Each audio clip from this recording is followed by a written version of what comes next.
Coming to you live from WRUE in Tennessee, it's the Scribbling Woman. Hi, I'm Nancy Rue. I'm a scribbling woman, and so are you, and that's why we're having this conversation.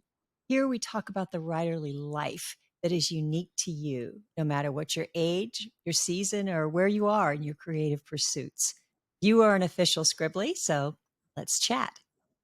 As we move into a new season of the Scribbling Woman, we're talking about more concrete ways to realize those beautiful intentions that we set back in January. And sometimes when we are facing those, especially when it takes the form of a big writing project, it can seem daunting. We might as well be standing at the foot of Mount Kilimanjaro. And so we have here today to help us with that our first scribbling man and my all-time favorite serious mountain climber. Jim, will you do the honors? From London, England, it's Jonathan Mearns O.B.E. And that is Officer of the Most Excellent Order of the British Empire, a ranking second only to knighthood or damehood or even sainthood, I think. Jonathan, that is for your work with counterterrorism for the UK, but you've moved from countering terrorism to growing and renting trees and shrubs for Christmas, for weddings and other events, and for businesses. But more importantly to us is that you are a speaker and a life coach and the author of a stunning nonfiction book, One Mountain, Two Minds. And we're hoping that your talk about this book and your philosophy is going to be helpful to the Scribblies as they face those seemingly daunting projects and intentions. So, Jonathan, welcome. Thank you. What an introduction. It's such a pleasure to be here. Thank you so much. That was only about half of it, and we're going to find out more about you as we talk. So, Jonathan, can you give us a little background about why this book and what the purpose of it is? Yeah, thank you. Do you know what? It was an accidental book. I'd, gone through a short series of pretty serious traumatic events, and at the end of it, thought, "Wow, I've come through all of that, but I've learned a lot. Now, do I just keep that, or do I somehow craft it into a manual or a book that actually can help other people conquer their own metaphorical mountains, appreciating not everyone will take on the physical, but just get over those metaphorical mountains that we just have in life, and how you can build resilience and have that pathway to success." So can you tell us, that's what got me there. Can you tell us a little bit about the traumatic event that led to the writing of this book?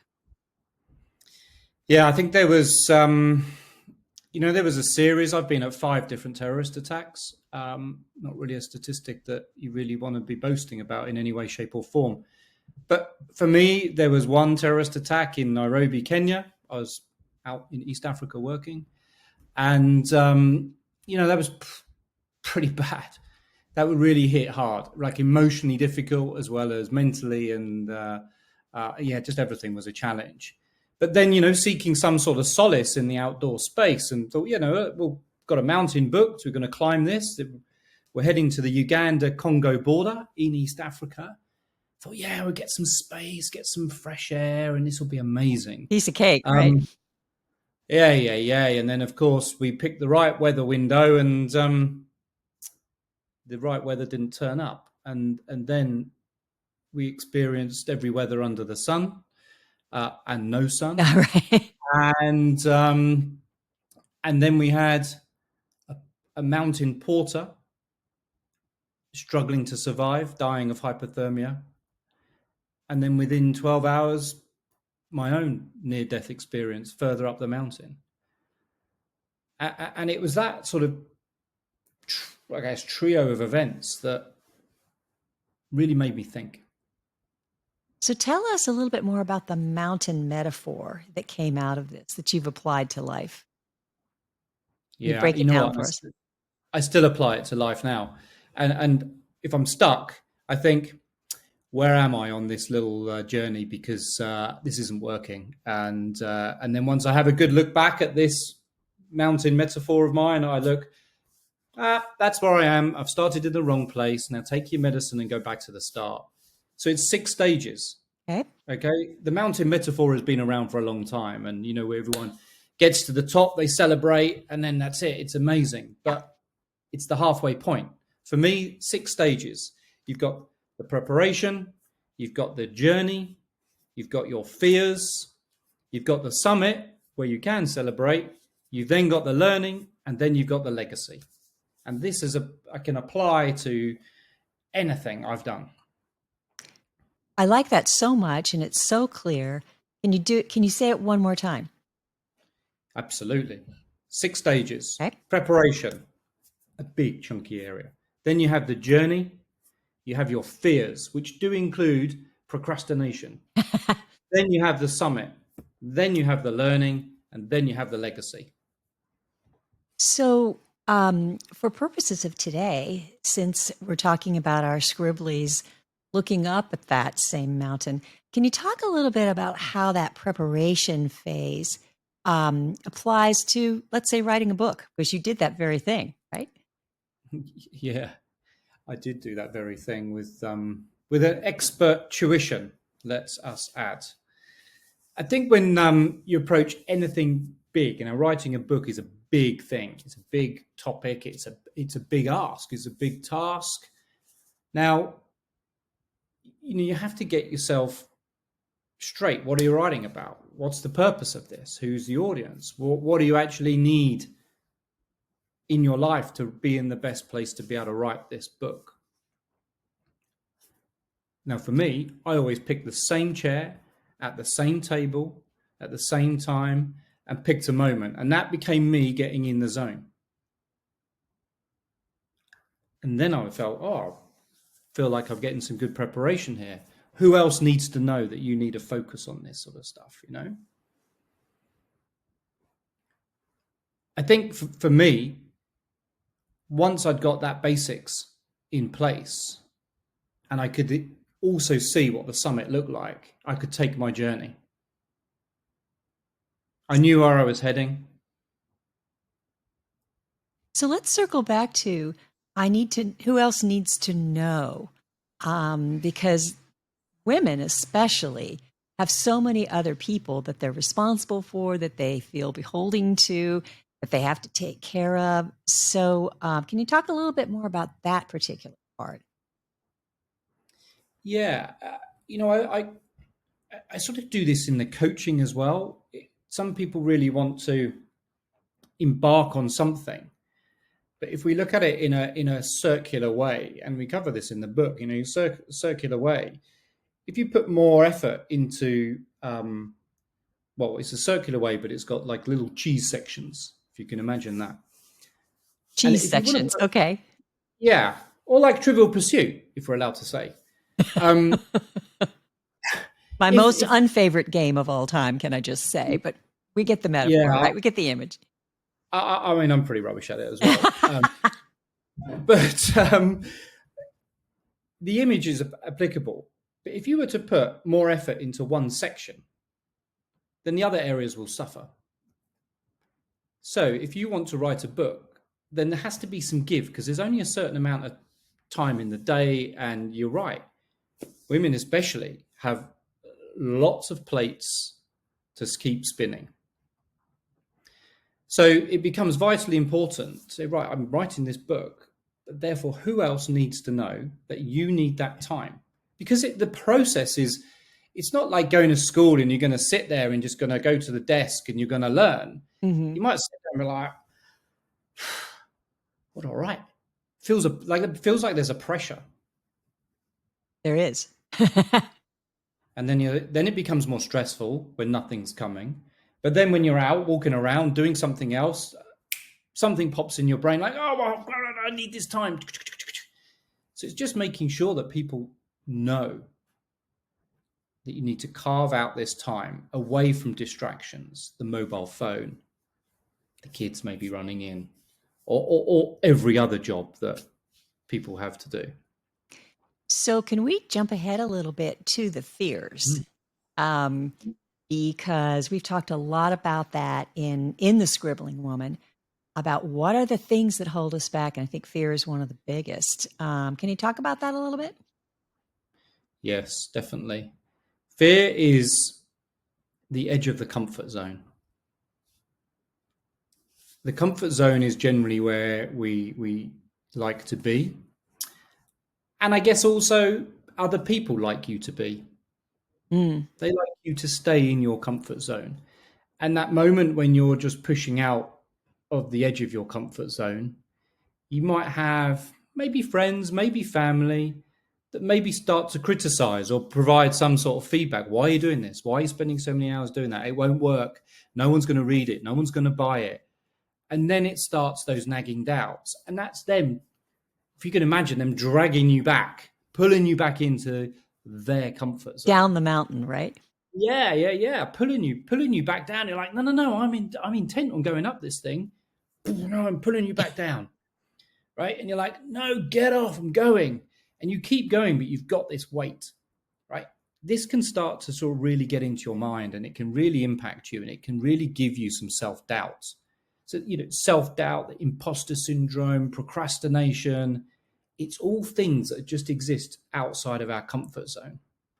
And they especially come out when what we're trying to do is so far outside of our comfort zone. Right, right. And you've If it's placed so this, far out, it's stressful. yes, and you've placed this in the metaphor after the journey part. So, how does that work? Is it like you're started and then the fears come in? Yes. So the journey, it's about, right, where do I want to go? There's the excitement, the passion. You're going to be uh, publishing a book. It's exciting. You can see it. You can feel it. You're going to hold it. You got your outfit picked out for the Christie Awards, right? Absolutely. And then you start typing, and then it's like, oh, this is hard work. Oh, crikey, I've got all these hours to do. And then all the other people have got their own version of feedback for you. Mm-hmm. And then you start getting a bit scared about, is this really the right thing to do? Could I be doing something else? Oh, yeah, maybe I should do that. All these other demands. This is very selfish of me focusing on this. You have nailed it. You have absolutely nailed it. Did all of that happen to you when you were writing this book about that metaphor? All of this happens many times over. But the skill, I believe, is when that moment happens, and it did when I wrote this, because this is a journey in itself, a massive journey, like a significant journey, and one that I'm very proud of. And for me, it's like, oh, no one's going to want this. It's not interesting. It won't help anyone. What if it's got this wrong with it? What if there's an error in it? With I don't know, this illusion of perfect. Yeah, maybe I won't. All that self-doubt. But for me, I can talk about like just the tip of stepping back. You hit that moment where you're scared, you're outside your comfort zone. Everyone's got their feedback. It's like, whoa. Have you got the skills there and then to deal with that? Yeah, thanks for your feedback, but I got this. Or is it going to be a proper body blow and actually it's going to knock you back? And if it is, fine. Say that's fine. Take a step back. Have a little look around. Notice the feeling, where the feeling is in the body. And you've got to give that feeling something positive, because it's very easy to give it something negative. Give it some positive meaning, which is, oh, okay, what do I want to give that feeling? It's going to give you skills. It's going to give you tips. It's going to give you tools so that the next time someone says to you, what's the point? You don't need to answer them or justify. You can just handle the comment, Because park the comment, we and just move on. talked in our last episode about resisting the urge to explain. And so you have, and I think one of our mantras now is going to be what you just said. I fancy your feedback. Thank you. I'm moving on. In fact, I'm going to start saying that myself. I'm going to fancy everything from now on. Okay. So then you reach that peak, and I watched you make this journey. And so I just want our listeners to know that you practice what you preach. You know whereof you speak. I saw every single part of that. And then when you reach that summit, what do you do then? When you finish the book? At the summit. Yes, at the summit. Oh, Give this us is the give us a moment. visual, Jonathan. This That's the one. is the Yes. moment. This is, I'm a 6-year-old winning my school sports day race.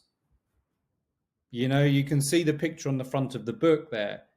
I stand there with my arms in the air, and this is pure exhilaration. This is success. This is, I've achieved it. And why is that important? Because you feel amazing. For me, I feel incredible. Listen, let me just say, I never won a sports day race in my life. Right? But I feel great when I do this. Anyone will feel great when they do this. I don't know Absolutely. why. But you know why that's important is because it's not just a, yeah, I feel great. You're overlaying the I feel great with I am great and I truly feel and look great with this success. Mm. Now, people might think this is utterly crazy, but you've got to anchor this. You've got to really, really nail down what does success look like to you and what can you do when success happens. And every time it happens, you do the same thing. I was at the top of the mountain and at other mountains, and it's emotional. Mm. I always cry. I don't know why, but I always shed a tear and I think, wow, I've done it. I've got here. Arms in the air, done it. It doesn't have to be super high. It just can be the top of something, or it can be a place. Celebrate. I Enjoy the remember moment. on a Zoom watching you hug the manuscript when it was done, and you printed it out before you even published it. You said, I've been walking around my flat just holding this manuscript. To me, that was a pinnacle, because you're absolutely right. If we don't celebrate and embrace, literally, physically, right, what we've done, then the rest of it can't happen. So tell us about the rest of the journey, because that's not the end, right? Past the summit, there's more to come. The summit is always the shortest bit. Let me just say that. You put in the hard yards throughout all of those early stages, and you get there, you get to the summit, and the thing appears, the manuscript appears, and you hold it. Elongate that feeling because it's a joy. Elongate it as long as you can because it feels amazing. But then, yeah, you're at the top. You've written it. Now what are you going to do? Right. The air is rarefied. You can't stay there, right? Yeah, exactly. Yeah. And, it's the same for anything. It's achieved, but now you've got to go, right, I've got to get down.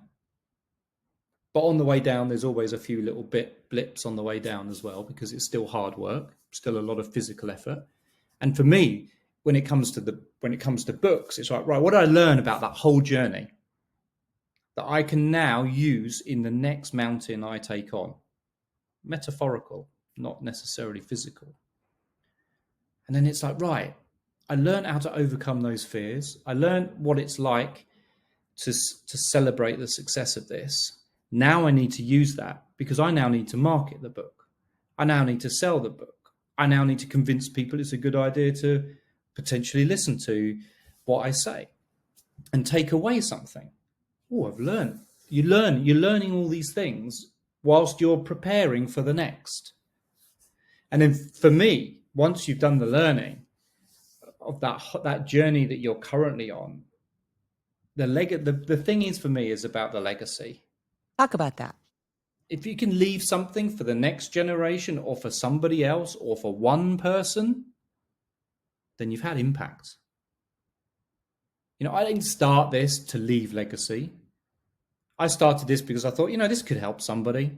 It sort of helped me through those mountain phases, and then the book was written, and I thought, oh, this might help. And I've had so much feedback. no one likes putting great feedback on Amazon. People message me privately, they say, "Oh, this is amazing. This, I can tell you, has helped me no end." Or could you just put that out publicly? Yeah, right. Yeah. Never happens. I Or it does fancy in that. small Now, numbers. write a review, right?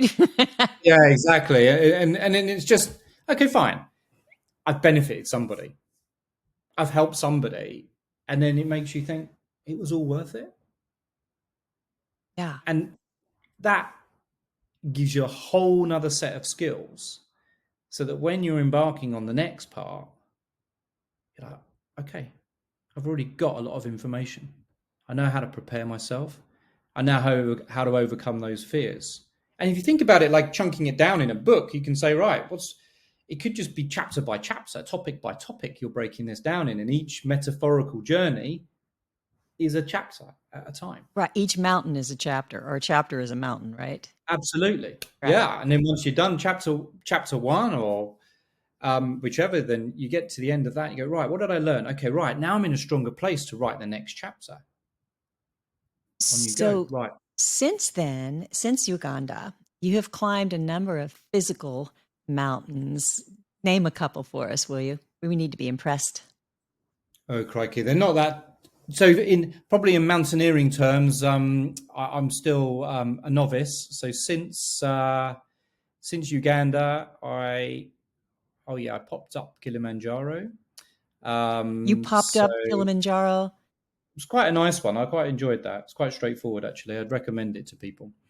It's quite an easy one. I went to Everest Base Camp and then went up a peak which was just over 20,000 feet over in the Himalayas, and then did Mont Blanc, which is the highest in Europe. So I love it. The open space is great. And the book, and I think, right, where am I on my journey? Am I well prepared? Have I got everything set? And you know what? Each one of those is difficult. Each one of those physical mountains is difficult. Right. But with better preparation, like for the high mountains, the 20,000 foot mountains, it was like, what can I do? Get an altitude machine, simulate the lack of oxygen, do more training, work out what to eat, how much to drink, proper preparation. Right. And I So, overlay it on everything now. so since here we talk about the whole writerly life rather than just about a project, what are some metaphorical mountains you've had to climb since then? Oh my word. You know what? There's been a few bumps in the road, and there's been some really staggering ones. And I think what I would say is when you follow this 6 stages, you know where your path is. And you know where your path is, and it can be along a very narrow ridge. And when you're falling off the side and you're almost like slipping in the scree, you're doing a step and you're doing a couple of steps backwards, or you're sliding off the mountain, it's because you've fallen off that little pathway.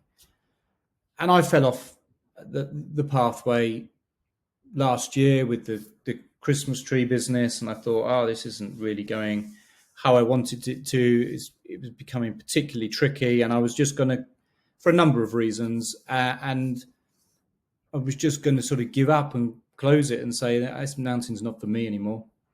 But I didn't. I took the step back, and I thought, right, I've done a lot of preparation for this. What do I need to do now to get better? How could I approach this differently with some different thoughts? What else and what other information do I need? Who else can I ask? What questions do I actually need to ask rather than trying to solve them in my own head? Ask people. And you know what happened? I have ended up turning that around. It's a great business to be in. It's full of nature. It's full of being outdoors in open space, and it's going forwards. And now I've turned it into more of a 4 seasons business, for weddings and events, and I love it. I love it, and I think for people who are slipping on that scree on the side of their own mountain, metaphorical or physical, then you just need to find your path. Get back on your path, and you know what it's like when you're walking along. It's easy to walk along your little ridge line. It's not a straight line. It goes up and down and it meanders a bit. But if you're fighting in the scree, you're in the wrong place. You need to stop and just take the punishment, get back on your own path, pause, take the punishment, back on your own path, reset your path, keep going. Is there Whether another that's life or writing. is there another book in your future? Another book mountain? Oh, Nancy, oh, there's another book. I really want to chart the other journey, and this other journey is really, this journey is almost about me. 5 terror attacks takes its toll on you. I don't know. It's a really, really tough journey to sort of untangle all of that, and just, what we all pick up, life's traumas and pain, and sometimes we don't deal with them and they just come back and bite you on the backside when you don't really want them to. But I actually want to do another book that's similar to this, but it really is about my journey through that psychologist's chair and trying to unravel all that trauma so that people can pick it up and go, yeah, I'm in a pickle. What can I do? So sometimes climbing the mountain is easier than going deeper, right? And using your metaphor, I know you're up for it. And so am I, actually. Jonathan, is there anything else you want to tell your fellow Scribblies? Because even though you're the male of the species, you are now an official Scribbly. So anything else you want to share? Of course, it's an absolute pleasure to be here.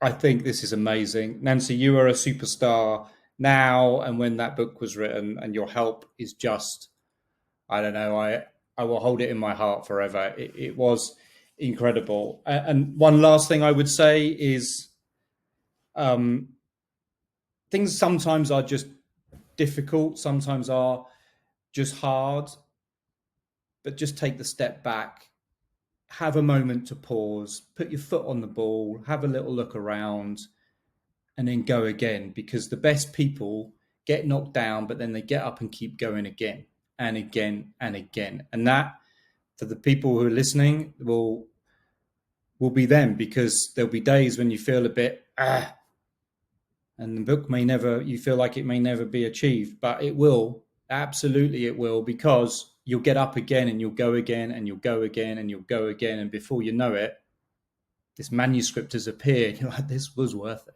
Yes. So just keep going. If you're as fascinated by this journey as I have been, you're going to want to find One Mountain, Two Minds. It's available on Amazon. Yes, Jonathan? Yes. Right. And write a review, right? Because it not only tells Jonathan's story, but the second half of the book walks you through your current mountain. And for all your mountains, of course, we're here for you on The Scribbling Woman, so feel free to subscribe. We always do a follow-up blog post at nancyrue.com, and that website also tells you how to become an official member of the online Scribbling. So on behalf of all the Scribblies, Jonathan, thank you again for being here. And until next time, Scribblies, scribble on.